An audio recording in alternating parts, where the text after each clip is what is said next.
I'm John Rodgers from Cuyahoga Falls, and we're going to go on a little trip through the Panama Canal. And the reason for the "and beyond," I didn't know what to call Costa Rica and some of the other islands that we will also visit.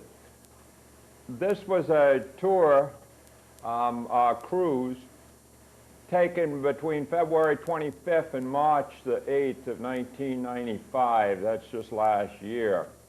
And we're going to be on the Royal Caribbean, the Song of Norway, with 922 passengers. But what we first did is fly down to Acapulco, and you can see by the map, just following it through, going down to Costa Rica, and then the Panama Canal, and then Aruba, Curacao. It actually doesn't show us going to Curacao, but we did. Then up to St. Thomas, and coming back by way of Puerto Rico, San Juan. And this is Acapulco down on the southern coastline of Mexico. This is the Pacific Ocean, and cove in from the Pacific Ocean. Harbor, I guess, would be a better word. And that's the ship we're going to be on. That's the Song of Norway, and as I said, it was Royal Caribbean.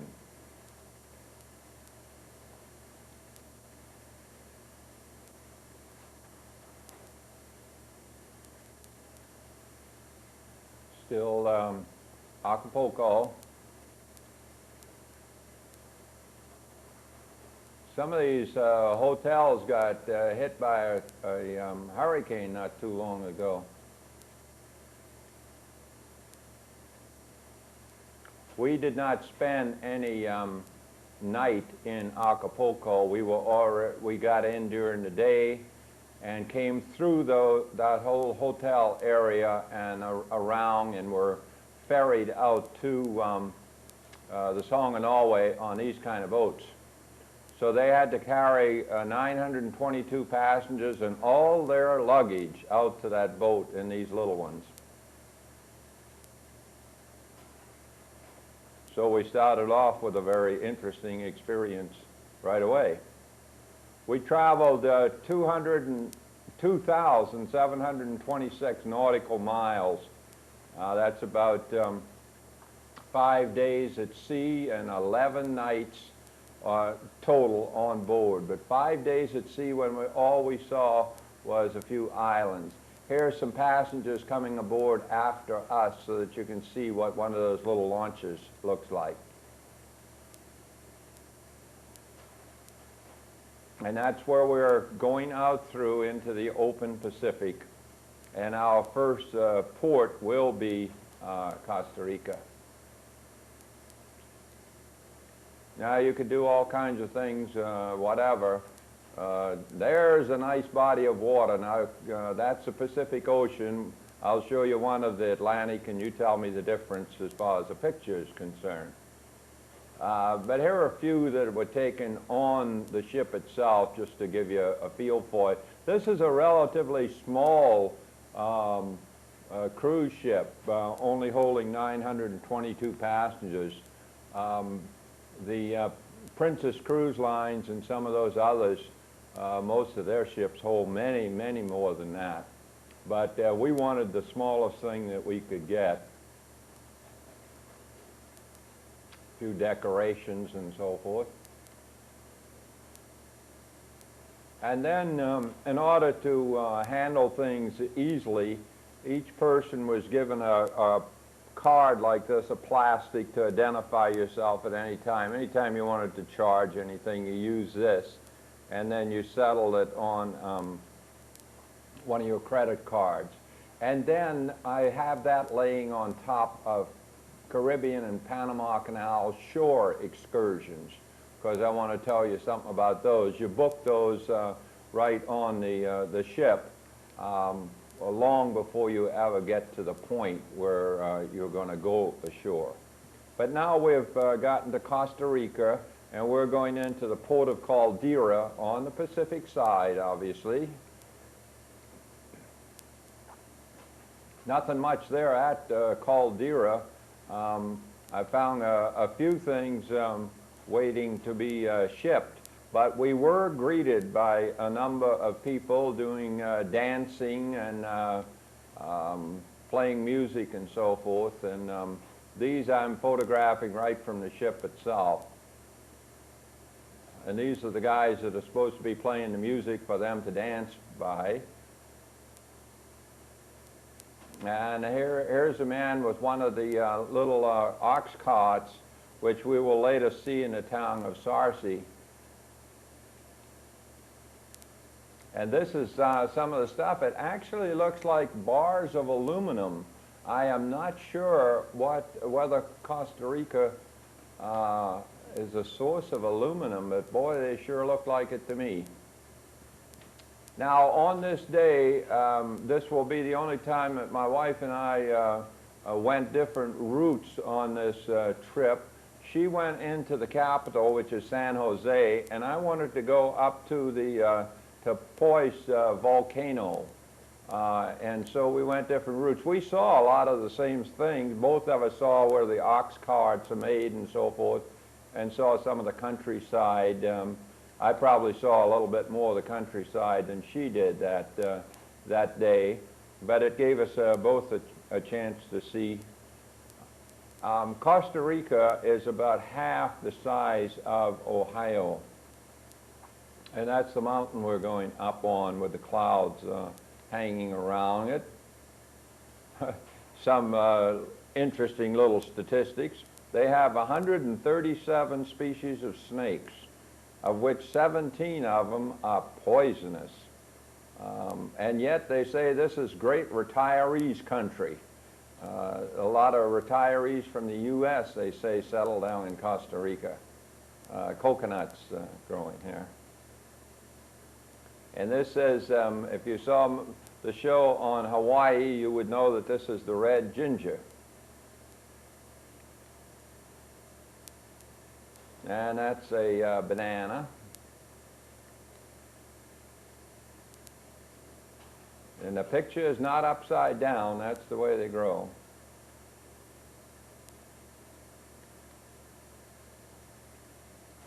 I'm not sure what this gold flower is. I have not identified it. These are some of the air plants. They actually are green, and so they produce some of their own food, but they have to get their resting place, you might say, from another plant, usually a tree. Quite often it will be an oak. And this is coffee, because Costa Rica exports a good bit of coffee.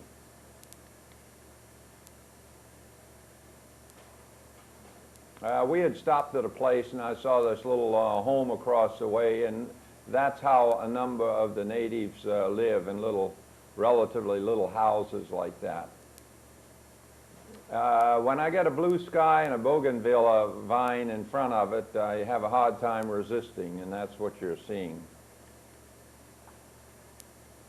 And then here's bamboo. Now this is not that little bamboo like you may grow. This is the big bamboo. When we were kids, we would use this size bamboo as pole vault poles. And we were passing by a market, and all I did is stick the camera up to the window and took this picture. Going on up into the dry hills, heading up towards the volcano. Now we're coming up to an area that will be known as cloud forest, but we're still in the coffee fields right now. And that is all plastic. A lot of that is covering things like strawberries and flowers and so forth.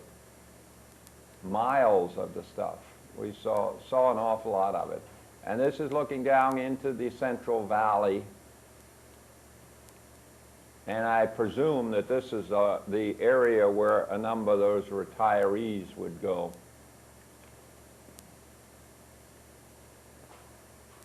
Now we're almost up into the cloud forest. And here's some of the activity of the volcano. Frankly, I have seen more volcanic activity in Yellowstone National Park than I saw that day at the Poise volcano. But it was worth the trip. It was, especially for the farmlands and all that we went through.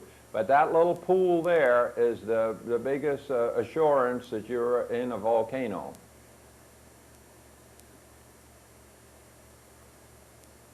And it is not an inactive volcano. It could erupt. A lot of nice little flowers up in this area. The clouds just seem to come down and sort of mingle with the plants from time to time. And we were up there in the middle of the day. What it is in late evening and early morning, it must just be clouds mostly. This is that plant with the huge leaf. I photographed a plant like this very recently in Scotland, but I'll be darned if I can remember what the name of it is. Big, big leaves. These are all right up at the top of this mountain. Now this is very much like the gorse that they have in Scotland because of the spines. And here's some more of the air plants clustered around a tree there, clustered on a tree. Big ferns, lots of them. Now we're heading back down, and you can see some of the air plants there to the left. Sort of silhouetted against the blue sky, of course.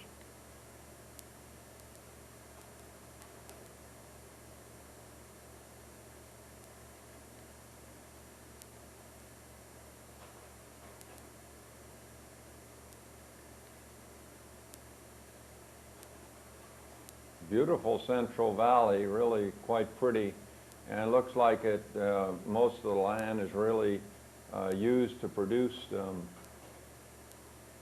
crops of all sorts. Now this tiny little old bridge, in the United States you would not be able to go across there. It has no guardrails, no nothing, and we were going to cross it in a bus.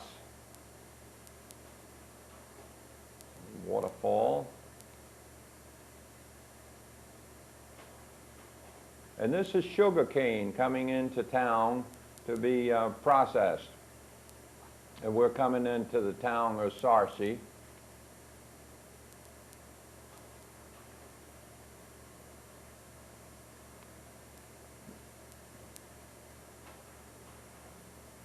And this is an oleander. Now, I used to grow oleanders along the Carolina seacoast. My father had a nursery there, and we grew a lot of those. And this is the town where the ox carts are built, and they are very colorful. This is a little square right in the middle of the town.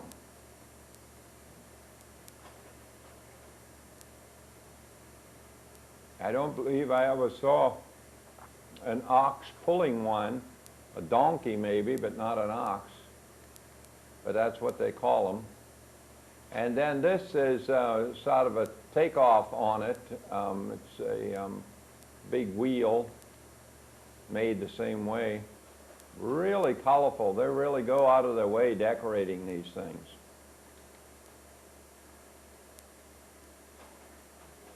Bougainvillea. And this is that one that I'm not sure, I know it's in the coffee family, but I'm not precisely sure of its name.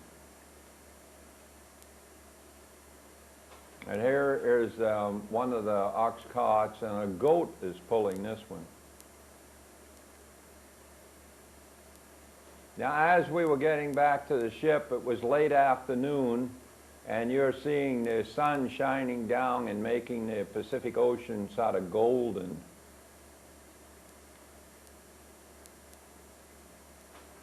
And I guess that's my sunset picture for Costa Rica. Because then, the next day, we were out at sea, and this will be the only day that we see islands. The other 4 days when we were at sea, we just saw sea. This is a brown booby, and they came out to the ship. At this point, you could not see land. Later on, we saw some islands off of Panama. But this brown booby can be out at sea quite a ways. There's one of the islands, another booby there.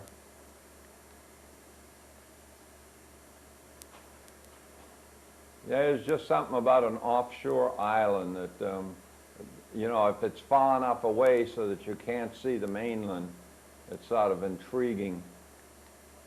Where did it come from? How far down does it go? And so forth.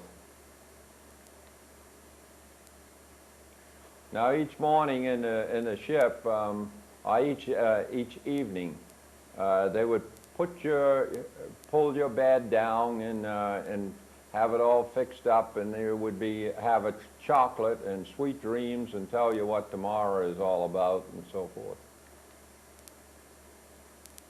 And then each morning you got that bottom thing, the Times, just a portion of the New York Times to give you a little news, and then you would get those cruise compass that would tell you all of the activity for the day on the ship or ashore. And now we have just come through the Pan American Bridge, on the Inter-American Highway. I think it's called Bridge of the Americas, and we have just come in. Notice the island in the background. And so we are committed to the Panama Canal. Now, when you go in, this is going in from the Pacific side. That's the bridge we just came under. That picture was taken from about there, looking back. We will go through a couple of locks, and we will get up to a little lake called Miraflores Lake, and then we will go one more lock to get up to Gatun Lake. John Stevens was followed by George Gothel on engineering for this thing, and William Gorgas on yellow fever and the other health problems. If you didn't solve the yellow fever, which the French did not, then you lost all kinds of people and all kinds of money. And the French tried to do this, and they wanted to do it like the Suez Canal without locks, and the digging was just astronomical. They could never accomplish it. So what happens, you go up through 3 locks, you go a total lift of 85 feet, you go up, you get into this Gatun Lake, and these are freshwater lakes now, and then you go across that and you drop back down 85 feet into the Atlantic.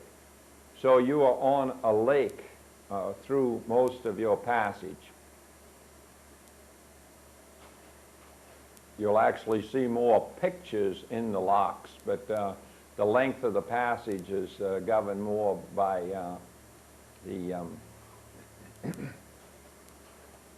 by the lake that you go through. There's the bridge all the way back, and that was we were coming through the Balboa area, and off to the left of this picture is Panama City.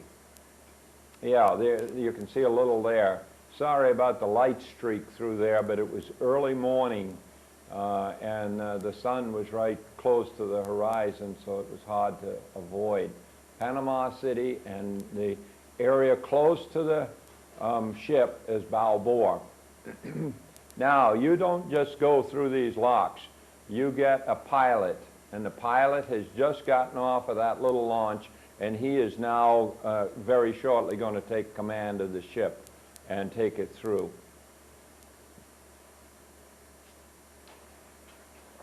Little islands as we go through.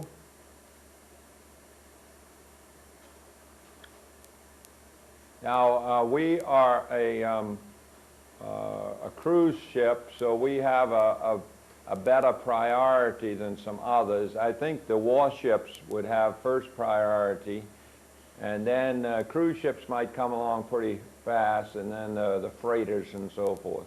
And I'll give you some prices on this in a few minutes. Just some scenes from the folder that you get when you're going into the Panama Canal. They pass them out on board ship. And that's what one of the locks looks like. Now these locks, they're 1,000 feet long and 110 feet wide. And there are 3 locks at each end. On the Atlantic end, those 3 locks are right together. On the Pacific end, there are 2 up to Miraflores and then 1 more to get into Gatun.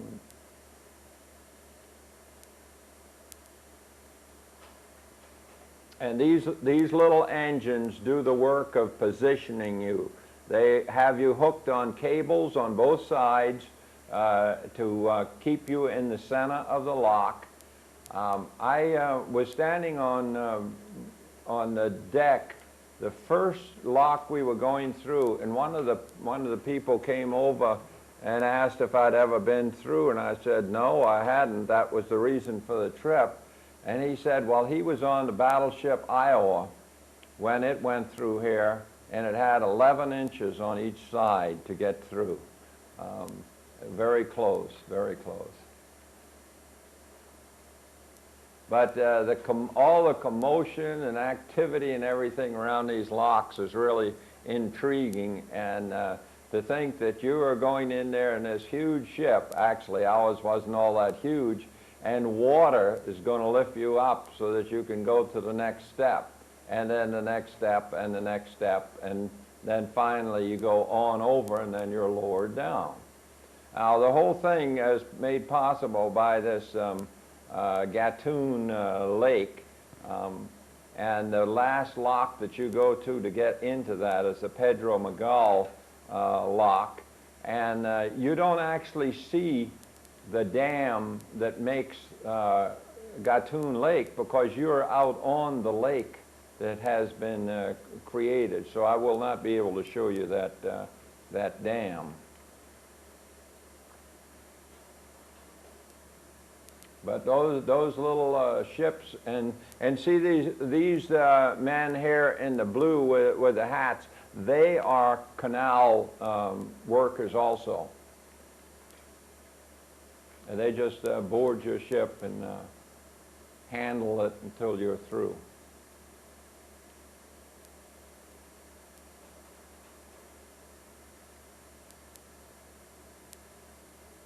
Now that's a partial dam there, but I don't think that's the dam that makes the lake. I didn't think it turned that way. Here's another one. This is a freighter coming towards us in the other direction, in the lock on the other side. And here's the Miraflores lock, Panama Canal, 1913.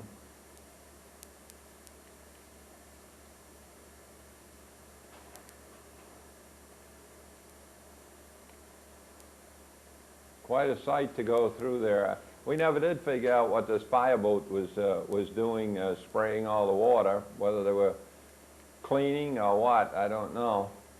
But all kinds of little boats alongside, and sort of neat stuff. And we should be in Miraflores now and going up to that last lake. And I guess we have now gone through the Pedro Magal lock, and we're out in the Gilead Cut. And you can see it's tropical vegetation. Oh no, we got one more to go. They used to do this with a gun, and they would fire it to get this line up to the ship. And they killed 2 people. So they went back to the old rowboat version.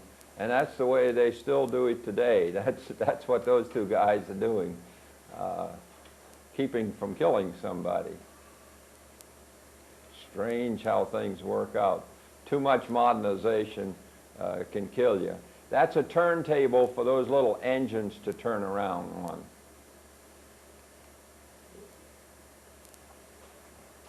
Yeah, I guess this is the Pedro Miguel lock. I was thinking we were already through.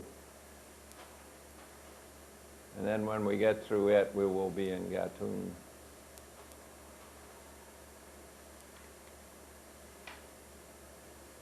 Boy, there's a lot of activity that goes on there, man. And that little boat behind there will be in the same lock with us as we go up.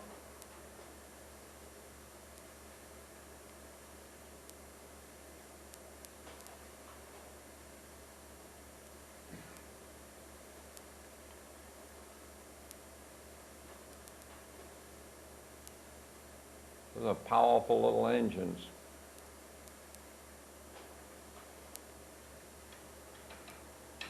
Now we're gonna go through here, and we'll make. I'll show you another picture as we get further on, and before we go out into the Atlantic, I have another picture in there. And one of these is the Contractors Hill on the West Bank, and that Gold Hill is opposite. Now let's see if I can work my way through that. I think this is Contractors Hill on the left as we go in here. Yeah, that one. And notice those markers. Those markers are very important, especially for ships our size and bigger, because you have to follow those to be in the proper channel. The draft of the canal is 39.5 feet, and it's 50 miles long. And our ship, and this is not the way you measure for a freighter, but our ship took 9.5 hours from the time we went under that bridge till we were out in the Atlantic.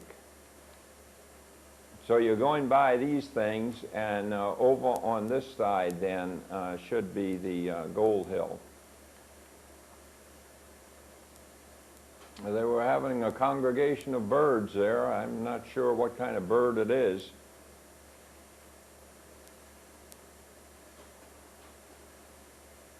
There's some more markers going up that bank.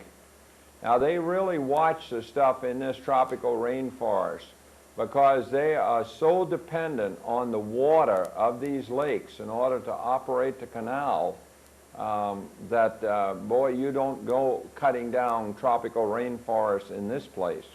That should be true everywhere, but it is especially true in Panama itself.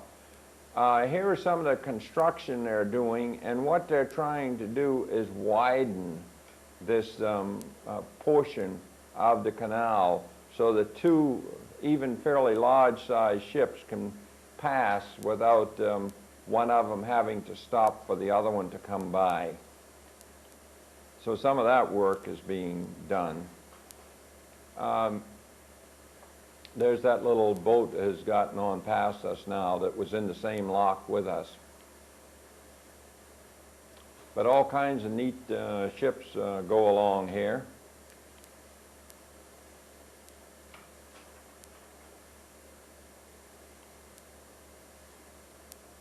That is the way that used to be a railroad bridge, and they would transport stuff from the two coasts to the other one, from the Atlantic to the Pacific, or vice versa, across that, rather than the goods staying on a ship and going around the Horn, the tip of South America. So they would go across on that bridge.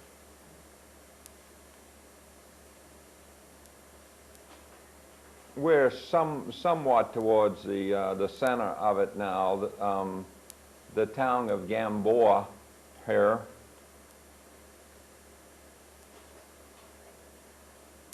And I have it down that this area is the site of the dam that forms Gatun Lake. By that bridge and by that town. Here's a container ship here. I had a couple of other things I wanted to tell you. From the Pacific to the Atlantic, the canal runs from southeast to northwest with the Atlantic side being 33.5 miles north of and 27 miles west of the Pacific entrance. So you come in, you jog back, and then you come out into the Atlantic. It's a strange, strange feeling. Now, this Gatun Lake was the largest artificial body of water until Lake Mead. That's an eagle on the wing there. And the dam was, at the time, the largest earthen dam in the world that created Gatun. And the two wings and the spillway are 1.5 miles across, and the base is 1/2 mile wide. Some lovely scenery as you go through, and then you start seeing these little lighthouses, and I really like lighthouses. Now, I mentioned I was going to tell you something about the toll to go through here. We had 922 passengers, and the cost of our ship's passage, that's one-way passage, was about $64,000. The highest toll ever paid was by the Crown Princess, which is also a cruise ship, in 1993, and that was $141,344.97, down to the nickel. Now we're seeing a good many freighters now that we are in Gatun Lake.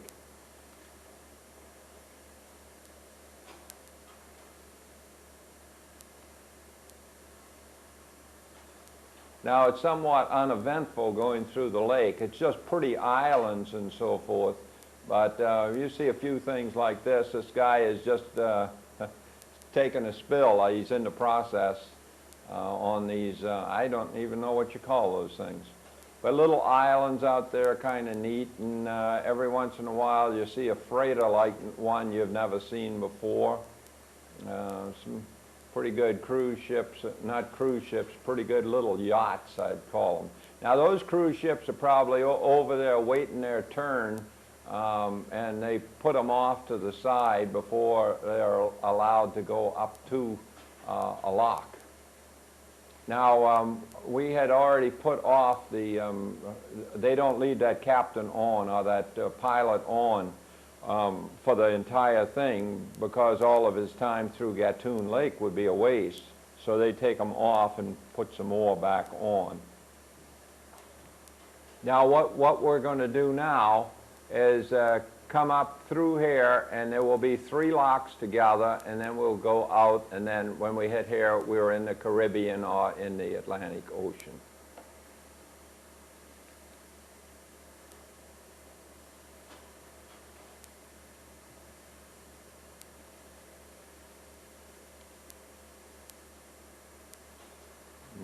We are in the lock. I don't know if the lock is closed behind us yet, but we're in it.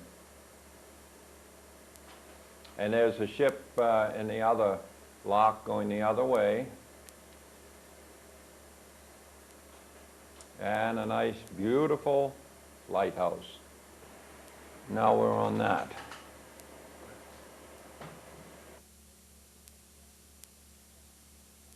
Now, the Gatun locks drop in 3 steps to the Atlantic level.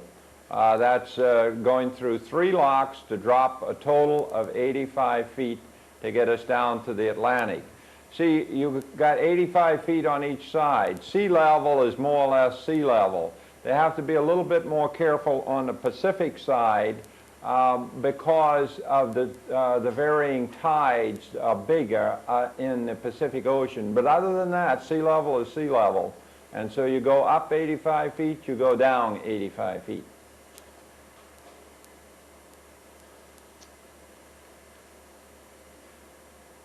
Now, the reason for the whole trip was that we wanted to see the Panama Canal.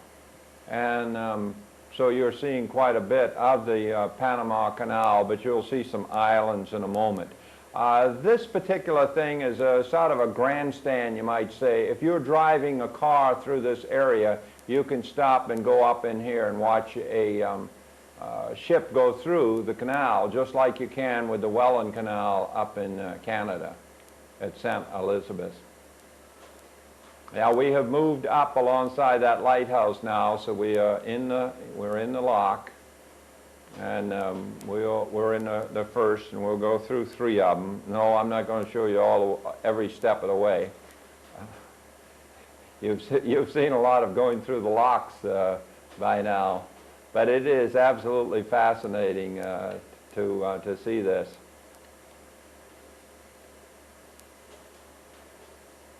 Now that 80th anniversary was 1994, but they still had the stuff out about it.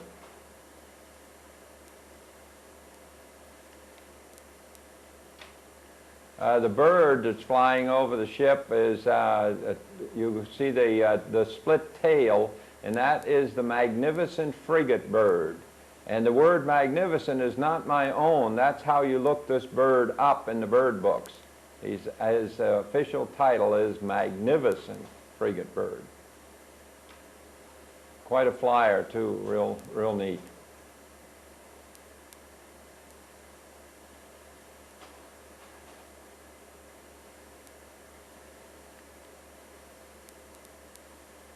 And this is a dredge that's taking out sediment that has started to block the channel, and that has to go on all the time.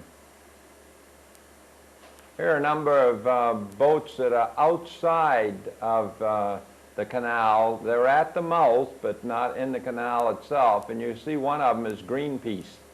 That's the I'm in the Sierra Club, and we're not exactly the militant conservationists or environmentalists, but the Greenpeace people are the ones that will go and try and block the French from exploding atomic bombs and things of that nature.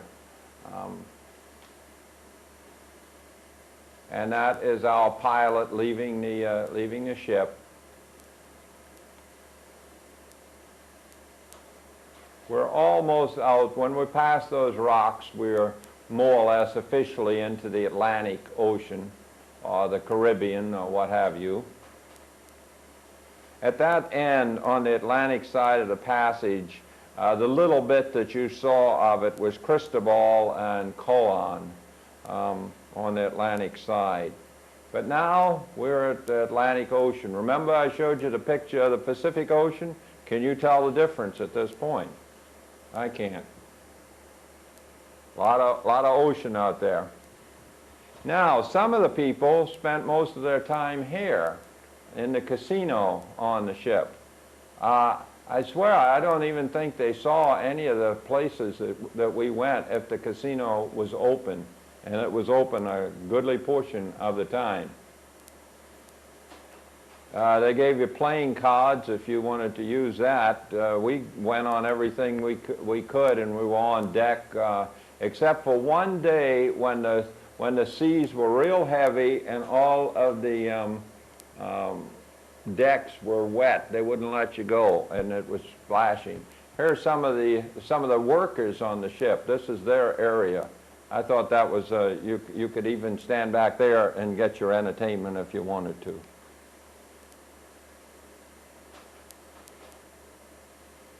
I have us coming to Aruba. Yes, we are at Aruba. Now, just a little bit about Aruba and Curacao, which we will come to next. These are part of the Netherland Antilles.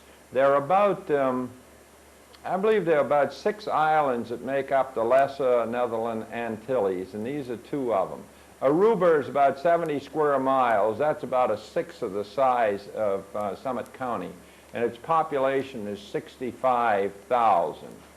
The town is Oranjestad, and that's our ship there, and obviously I'm off of it walking in the town.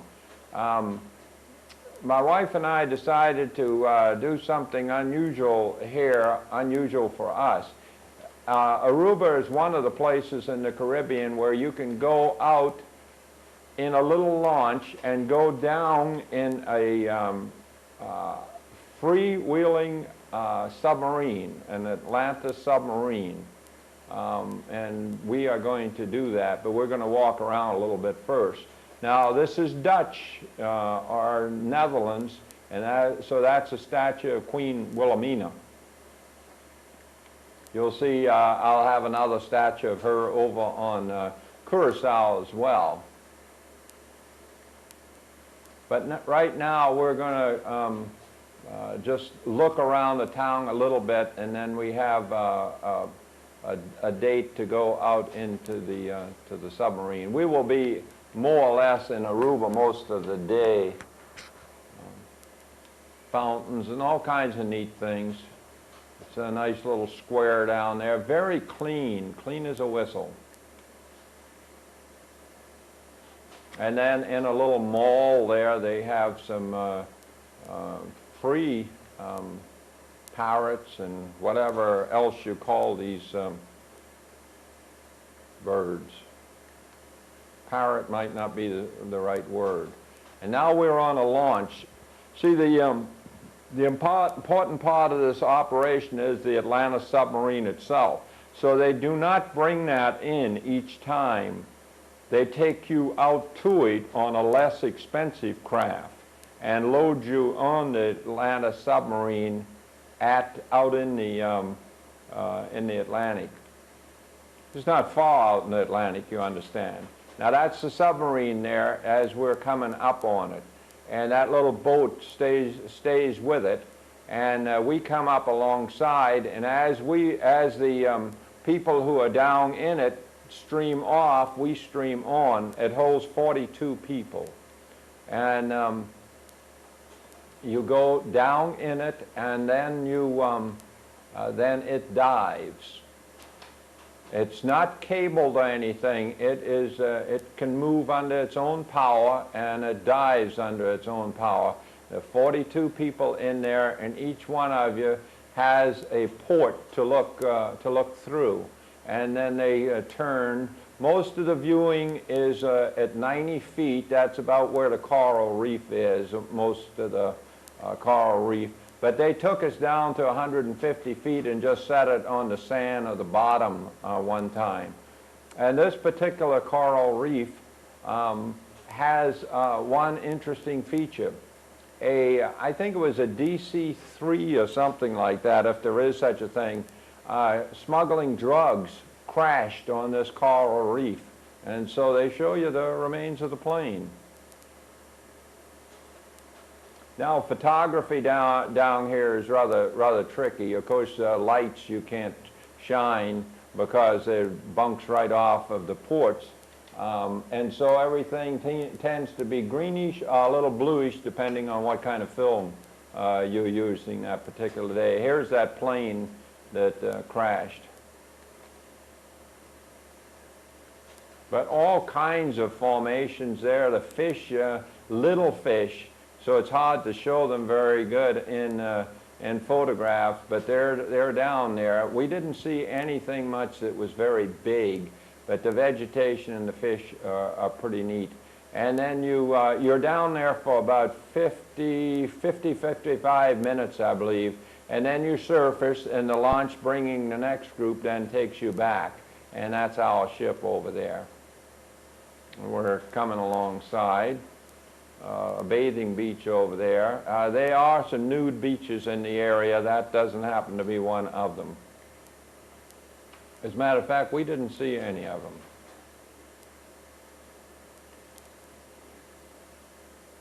But we sure were surprised by that plane coming right over the tops of our heads as it was landing there at Aruba.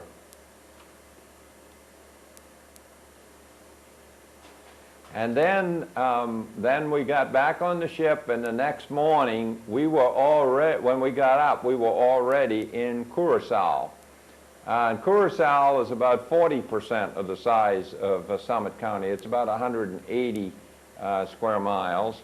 It's the largest of the 6 islands that make up the Netherland Antilles. It's about 35 miles from South America, and its population is 191,000. The ship has come in through there. That bridge moves. That's a pontoon bridge, and it swings over to this side, and the ships then come in through here. But this we thought was the neatest, actually the neatest place, other than the Panama Canal itself. We thought this was the neatest stopping place on the trip. It really is quite nice. Just like over in the Netherlands, everything is clean as a whistle. It really is. This town is Williamstad, and that virtually is the town. Over in